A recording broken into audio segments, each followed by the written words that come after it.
Hey there, Guardians. I'm Mano, and we're back with another Destiny 2 video. We're going to be covering the new Flashpoints and Call to Arms events if you are interested in doing some of the mini events going on in Destiny. So we're going to talk a little bit about what we found out today in the IGN first article.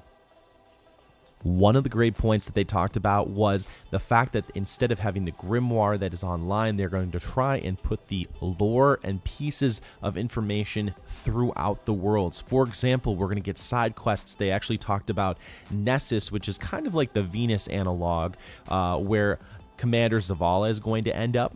We're going to get a quest from Failsafe that means we need to go get some recordings from an earlier time. There might actually be a point to doing some of the bounties and things like that. They might be things that actually allow us to delve into the lore, which is a really cool thing. It kind of reminds me of the BioShock idea. You'd go and get recordings of the different characters in the story, and you would get to know a little bit more through the story, which I think is a great way to treat the grimoire. I do wish that there was grimoire outside of the game as well, but that's what they're going to be going in the direction they are going in.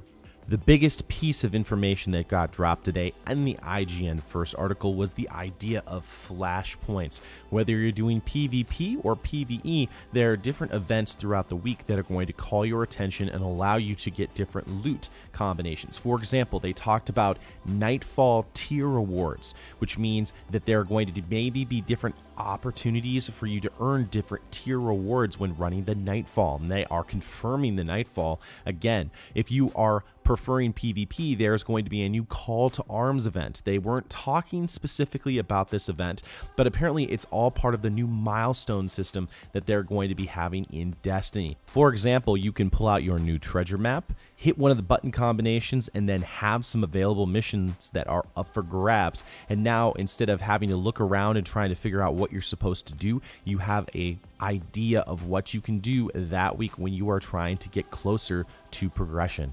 We also know that there are going to be engrams. We don't know about how they're going to drop or how things are going to work in terms of blues, greens, anything else like that. But we do know that Tyra Karn is at the farm. We talked about that in the video a couple of days ago.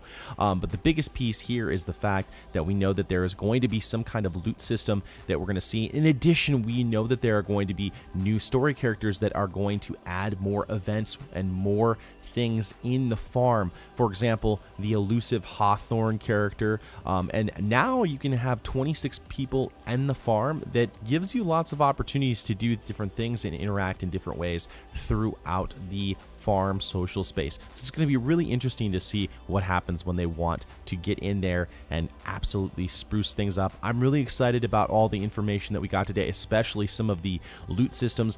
They also talked a little bit today about how PvP was going to get the largest revamp in Destiny 2. The game is already vastly changed already because of the 4v4 modes, but what's going to be interesting is the fact that control is going to be a little bit more frantic. My thought before was that maybe the control points can switch over a lot faster, and maybe you have to stand a little bit closer to the control points to hold on to them.